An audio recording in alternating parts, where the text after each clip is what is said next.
दुनिया को ग्रेविटी के बारे में समझाने वाले आइजैक न्यूटन ने मात्र 10 साल की उम्र में ही अपने माँ बाप को जिंदा जलाने की धमकियां दी। और वो न्यूटन जिन्होंने ग्रेविटी को समझने के लिए नए नए तरीकों का इजाद किया था, वही न्यूटन इंसान को अमर बनाने वाले पारस पत्थर के पीछे पड़े थे। कहने का मतलब यह है कि जो क्लासिक मैथमेटिक्स का पिता माना जाता है, वो काले जादू जैसे कॉन्सेप्ट में भी कैसे इन्वॉल्व हो सकता है।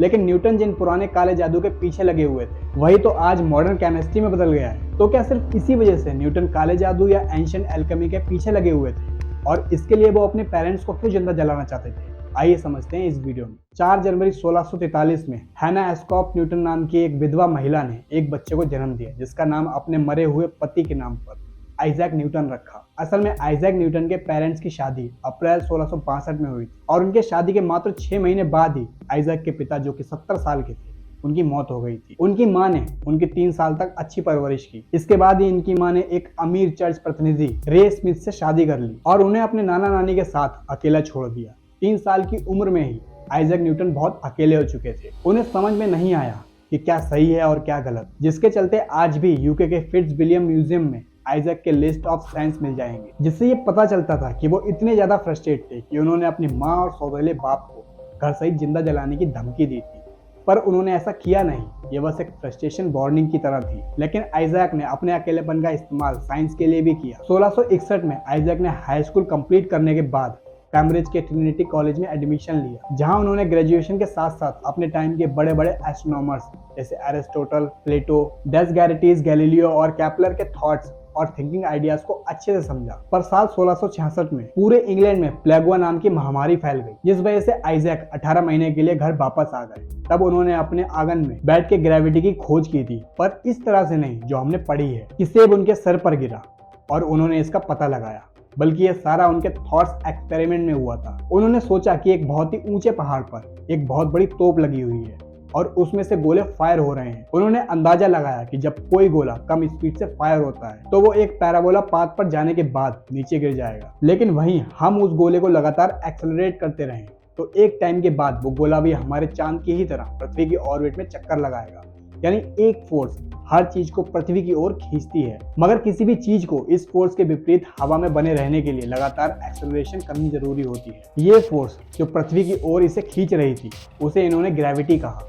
लेकिन ये ग्रेविटी सिर्फ पृथ्वी के पास है या सभी प्लैनेट्स के पास होती है, ये पता कैसे चलेगा? तो 1666 में फ्लैग वॉक की छुट्टी के बाद न्यूटन वापस एमए करने के लिए कैम्ब्रिज आ गए। लेकिन वो एक घटना की वजह से ग्रेविटी से ज्यादा धार्मिक किताबों में ज्यादा इंटरेस्ट ले रहे थे। इस बारे में हम आगे समझेंगे। लेकिन चौंकाने वाली बात यह थी कि 14 से 15 सालों तक न्यूटन इन सब में डूबे रहे। अब ग्रेविटी की खोज में लगभग सभी फिजिसिस्ट इस थ्योरी को समझने में लगे हुए थे। 1980 आते आते सभी अच्छे से जानते थे कि ग्रेविटी कैसे काम करती है, पर अब इसे मैथमेटिकली साबित करने की जरूरत थी। न्यूटन के पुराने दोस्त एडमंड हैली ऐसा करने में सफल हुए। एक दिन न्यूटन हमेशा की तरह धार्मिक दुनिया में खोए हुए थे, तभी एडमंड हैली उनसे आकर मिलते हैं और कुछ ग्रेविटी के मैथमेटिकली कैलकुलेशन में मदद मांगते हैं, क्योंकि एडमंड जानते थे कि इसे सिर्फ न्यूटन ही सॉल्व कर सकते हैं। पर यह सब कुछ सुनकर न्यूटन दोबारा जाग उठते हैं और सोचते हैं कि 15 साल पहले उन्होंने ही ग्रेविटी के कॉन्सेप्ट के बारे में सोचा था, पर कोई और इसका क्रेडिट ले जाएगा। इसी बीच उसी साल यानी नवंबर 1980 में हेलिस नाम की एक कॉमेट पृथ्वी के पास से गुजरा, जो 19 नवंबर सुबह 4:30 बजे पहले कैम्ब्रिज में दिखा, फिर 5 बजे बॉस्टन इंग्लैंड में, और ऐसे ही 10 दिनों तक पृथ्वी के अलग अलग जगहों से दिख रहा था। इसके बाद वो सूरज के पीछे से गायब हो गया। फिर उसी साल दिसंबर में एक कॉमेट सूरज के पीछे से निकला और मार्च 1981 तक पृथ्वी के आसमान में दिखने लगा। न्यूटन ने सोचा कि हो ना हो ये दोनों कॉमेट्स एक ही हैं, जिसके रास्ते को सूरज ने अपनी ग्रेविटी से मोड़ के वापस भेज दिया। और इसी थॉट से न्यूटन को पता चल गया कि ग्रेविटी का यूनिवर्सल होती है, और इसी थॉट को 1687 में philosophy of naturalis Principia Mathematica में पब्लिश किया।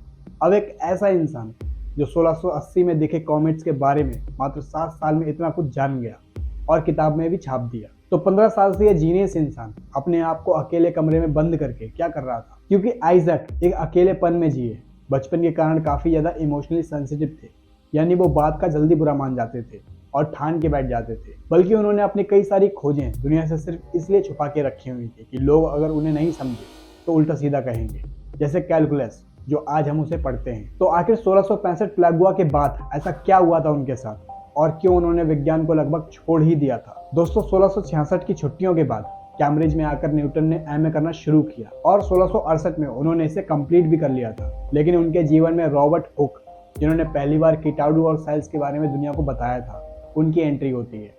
आइजैक अपनी पोस्ट ग्रेजुएशन पूरी करने के बाद द रॉयल सोसाइटी के मेंबर बन गए, जिसमें रॉबर्ट हुक पहले से ही एक्सपेरिमेंटल क्रिएटर का काम करते थे। रॉयल सोसाइटी असल में इंग्लैंड के बड़े बड़े वैज्ञानिकों का एक ग्रुप है जो विज्ञान से संबंधित खोजें आपस में डिस्कस करते हैं।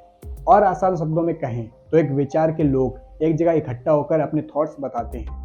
न्यूटन भी अपनी पहचान बड़े बड़े वैज्ञानिकों के सामने बनाना चाहते थे। इसी वजह से 1661 में पोस्ट ग्रेजुएशन के टाइम पर बनाए हुए कुछ डिस्पर्शन ऑफ लाइट्स के नोट्स रॉयल सोसाइटी के सामने रखे। यानी अब तक वैज्ञानिक जो ये सोचते थे कि व्हाइट लाइट ही प्योर होती है और दूसरे कलर्स बनाने के लिए आपको उन्हें बदलना पड़ता है, वो न्यूटन के इस नोट से सदमे में चले गए। यानी व्हाइट लाइट प्योर नहीं होती बल्कि 7 अलग अलग रंगों का मेल होता है। लेकिन रॉबर्ट हुक इस बात को मानने के लिए तैयार नहीं थे, जिससे न्यूटन और हुक के बीच एक लिखित रूप वाला युद्ध शुरू हो गया, जिससे न्यूटन इतना ज्यादा डिप्रेस हो गए कि उनका आत्मविश्वास गिर गया। इन सबसे तंग आकर उन्होंने खुद को एक बंद कमरे में बंद कर लिया और तसल्ली के लिए बाइबल पढ़ना शुरू कर दिया। पर एक बुद्धिमान इंसान उस पर भी सवाल उठाने लगा। न्यूटन ये मानने लगे थे कि क्रिश्चियंस के होली ट्रिनिटी यानी फादर जिन्हें भगवान माना जाता है और सन जिन्हें जीसस माना जाता है और होली गोस्ट 4वीं सदी में कैम्ब्रिज के ट्रिनिटी चर्च में शुरू किया गया एक बड़ा झूठ, जिसे ये चर्च खुद को बड़ा बनाने के लिए इस्तेमाल करता था। मतलब न्यूटन कैम्ब्रिज के लुसेशियन प्रोफेसर ऑफ मैथमेटिक्स, जो कि चर्च के प्रीस्ट का भी काम करते थे, वो खुद इस कॉन्सेप्ट पर सवाल उठा रहे थे, क्योंकि न्यूटन यूनिटरी एनिमिज्म पर विश्वास करने लगे थे,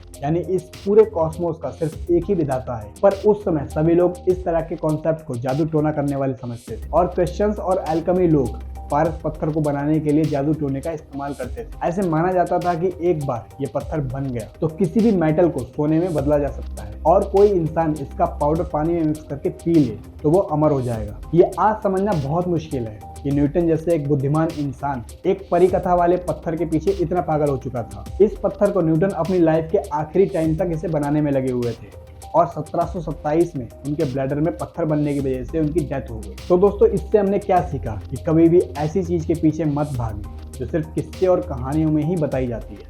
हाँ, कई बार सही होती है, पर गलत होने पे आपके पछताने पर भी कुछ नहीं बचता। अगर आपको ये वीडियो पसंद आई हो तो लाइक कीजिए और ऐसी इंटरेस्टिंग वीडियोस को देखने के लिए चैनल को सब्सक्राइब कर लें। मिलते हैं नेक्स्ट वीडियो में।